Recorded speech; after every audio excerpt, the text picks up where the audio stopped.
अजीब तरह से खो जाता है। वह सिर भी नहीं उठाता और जो चित्र बनाता है वह शियाओ लुओ का नहीं बल्कि वह कियांजी थी। पेंटिंग देखते ही शियाओ लुओ गुस्से में भाग गया।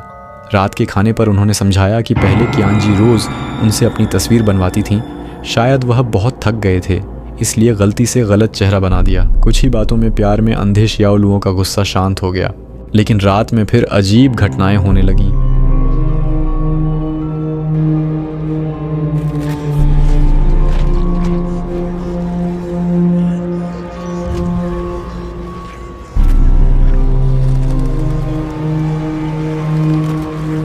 हालांकि वह सिर्फ एक सपना निकला, पर जब उसने पीछे मुड़कर देखा तो वह सच में डर गया। वह पिता की बाहों में छिपकर चिल्लाने लगा कि कियांजी उसकी जान लेने आई है। अगले दिन शियाओ लू ने पिता से कहा कि क्या वह कुछ दिनों के लिए घर जा सकता है। रोज रोज के बुरे सपनों से उसका शरीर जवाब दे रहा था। तब पिता ने शांति से सच्चाई बताई। कियांजी की वसीयत में लिखा था कि पिता और शियाओ लुओ दोनों को मिलकर यहाँ 100 दिन तक शोक प्रहर करना होगा। पैसे को कौन ठुकराता है।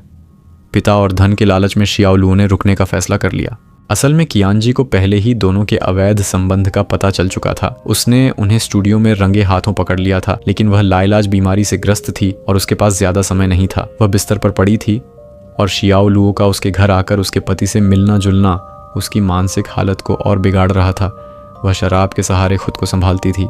एक दिन उसने हिम्मत करके तलाक की बात की और साफ कह दिया कि उसकी संपत्ति में से पिता को एक पैसा भी नहीं मिलेगा। गुस्से में पिता ने उसे अपशब्द कहे, यहाँ तक कि उसे कुछ ही दिनों की मेहमान और बेकार इंसान कहा। ये बातें सुनकर कियांजी पूरी तरह टूट गई, जमीन पर गिर पड़ी। आखिरी ताकत जुटाकर उसने पिता से उसे बचाने की गुहार लगाई, लेकिन वह वहीं खड़ा रहा। दवा न मिलने से कियांजी की वहीं मौत हो गई। उसकी वसीयत दरअसल दोनों को सजा देने के लिए थी।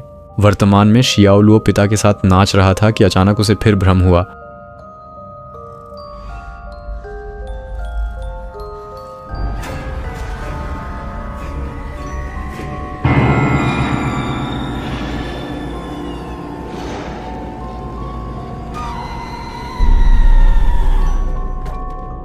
और उसका सिर दीवार से टकराकर खून निकल आया। कई दिनों का दबा गुस्सा अब फट पड़ा। वह डंडा लेकर गोदाम में घुस गया और कब्र के शीशे को तोड़ डाला। आवाज सुनकर पिता आए और बिना कुछ समझे उसे डांटने लगे। तब शियाओ लुओ को समझ आया कि यह आदमी उससे सच में प्यार नहीं करता। अगली सुबह उसने खिड़की से देखा कि पिता चुपके से कार लेकर चले गए। वह समझा कि पिता उससे नाराज हैं। तभी एक अदृश्य शक्ति ने उसे गिरा दिया और उसके पैर पकड़कर सीढ़ियों से नीचे घसीटने लगी। उसने पास की लकड़ी पकड़ ली, हाथ में कील चुभककर आर पार हो गई। फिर भी वह उस ताकत से नहीं बच पाया। वह सीढ़ियों से गिरकर लहूलुहान हो गया। दरवाजा अचानक बंद हो गया। उसके दांत भी उस अदृश्य